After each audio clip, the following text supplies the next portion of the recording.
एक बार की बात है जब गौतम बुद्ध मगध राज्य के एक गांव में ठहरे हुए थे। गांव से थोड़ा बाहर एक मोची अपने परिवार के साथ रहता था। उस मोची के घर के पास एक तालाब था। एक दिन रोज की तरह सुबह सुबह मोची तालाब किनारे पानी लेने गया।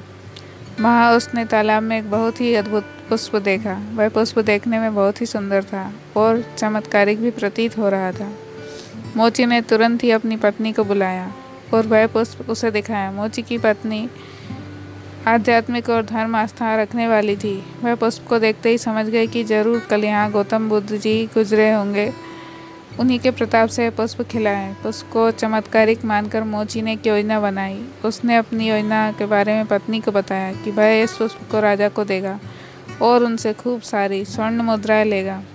उनकी पत्नी ने सोचा कि यह पुष्प उनके किसी काम का नहीं है, इसे राजा को ही दे दें तो कम से कम कुछ कमाई तो होगी। पत्नी की सहमति के बाद मोची राजमहल की ओर निकल गया। राजमहल के रास्ते में उसे एक व्यापारी मिला।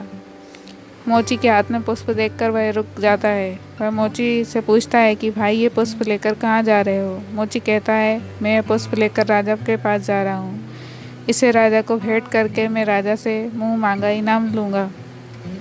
व्यापारी ने मोची को प्रस्ताव दिया कि तुम यह पुष्प मुझे दे दो, बदले में मैं तुम्हें 100 स्वर्ण मुद्राएं दूंगा। मोची सोच में पड़ गया। उसने सोचा कि जब व्यापारी इस पुष्प के 100 स्वर्ण मुद्राएं दे रहा है तो राजा और ज़्यादा देगा। यही सोचते हुए उसने व्यापारी को पुष्प देने से मना कर दिया।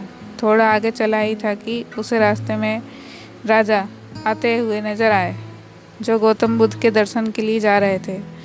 राजा भी मोची के हाथ में वो पुष्प देखकर अचंभित हो गए। राजा ने मोची को पुष्प के बदले 1000 स्वर्ण मुद्राएं देने के लिए कहा।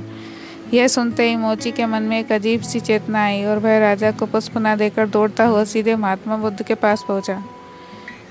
महात्मा बुद्ध जी मोची को देखकर हैरत में पड़ गए।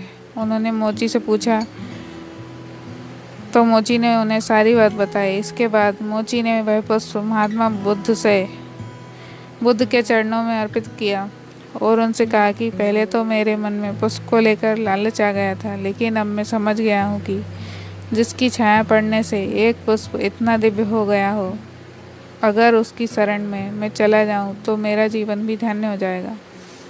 इसके बाद वह आजीवन महात्मा गौतम बुद्ध का शिष्य बन गया।